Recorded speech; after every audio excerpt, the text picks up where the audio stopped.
પ્રવર્તમાન મવડી જવાના રોડ ઉપર શ્રી ઘંટાકર્ણ વીર આશ્રમની અંદર રાજરાજેશ્વરી પદ્માવતી માતાજીની સ્થાપના શક્તિપીઠ સ્વરૂપે થાય અને કળિયુગની અંદર શીઘ્ર પ્રભાવશાળી પદ્માવતી માતાજી હાલ આખા અમદાવાદની અંદર નરોડાની અંદર વિરાજમાન છે.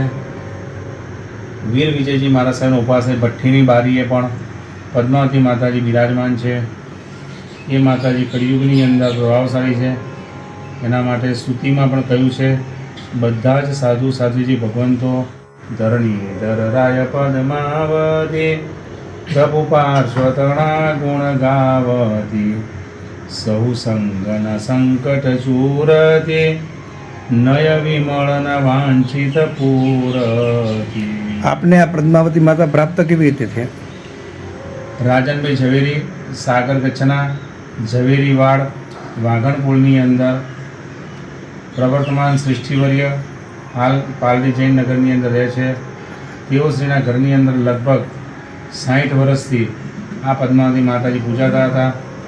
એમનો દીકરો અમેરિકાથી આવ્યો, એને સર્વપ્રથમ મને મળવા માટે આવ્યો ત્યારે એને ભાવ થયો. અહીંની પ્રતિમાજી જોઈને થયું કે ગુરુદેવ, આ પ્રતિમાજી હું અહીંયા આપું તો જાપ સાધનામાં કામ લાગશે. મેં કીધું સારું. પણ જ્યારે માતાજી લાવી અને બીજા દિવસે મારી પાસે મૂક્યા ત્યારે તુરંત જ મારા મનમાં દિનેશભાઈ પંડિતજીનો સંકલ્પ આવ્યો. કારણ કે હું જાણું છું કે પદ્માવતી માતાજી એમના કુળદેવી છે અને કુળદેવી હોવાના કારણે અતિશય હૃદયના બહુમાનપૂર્વક, સમર્પણ ભાવપૂર્વક, ભક્તિભાવપૂર્વક એ માતાજીના નામથી જ દિવ્ય લબ્ધિ પદ્માવતી માતાજીના નામથી ખૂબ એમના કાર્યો થયા છે અને વર્તમાન કાર્ય થઈ રહ્યા છે. મને થયું કે આ માતાજી હું એમને આપીશ, અર્પણ કરીશ અને એ સબહુમાન 12:30 થી 12:39 વચ્ચે વિજય મુહૂર્તે આ પ્રતિમાજી અહીંથી અત્યારે શક્તિપીઠ માટે લઈ જાય. ઘંટાકર્ણ આશ્રમ જ્યારથી આપણે અહીં આગળ તપ સાધના શરૂ કરી છે ત્યારથી ઘંટાકર્ણ દાદાના આશીર્વાદથી અને કૃપાથી આપણને અદ્ભુત અને અલૌકિક વ્યક્તિઓ, વસ્તુઓ અને સાથે સાથે આવી પવિત્ર વસ્તુઓ પણ આપણને પ્રાપ્ત થઈ રહી છે. એમાંથી આ પદ્માવતી માતાની દિવ્ય પ્રતિમા, જેના ઉપર 60 વર્ષ સુધી અદ્ભુત અનુષ્ઠાનો, પૂજનો અને વિધિ વિધાનો થયેલા છે, એ પ્રતિમાજીની સ્થાપના ઘંટાકર્ણ આશ્રમમાં કરવામાં આવશે. તો દરેક ભાગ્યશાળી આ પ્રતિમાજીના દર્શન કરી અને પાવન થાવ.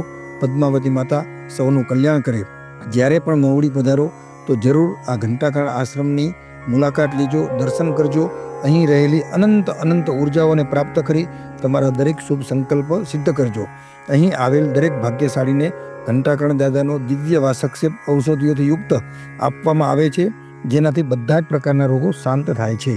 જ્યારે પણ આપને મહુડી આવવાનું થાય ત્યારે ઘંટાકર્ણ આશ્રમની મુલાકાત લેજો. અહીં આગળ આવેલ દરેક ભાગ્યશાળીને ઘંટાકર્ણ દાદાનો અભિમંત્રિત કરેલો અનેક પ્રકારની ઔષધિઓથી યુક્ત વાસક્ષેપ, જે દરેક પ્રકારના અસાધ્ય રોગોને દૂર કરે છે અને દરેક પ્રકારના શુભ સંકલ્પને પૂર્ણ કરે છે, તે દરેક ભાગ્યશાળીને આપવામાં આવશે.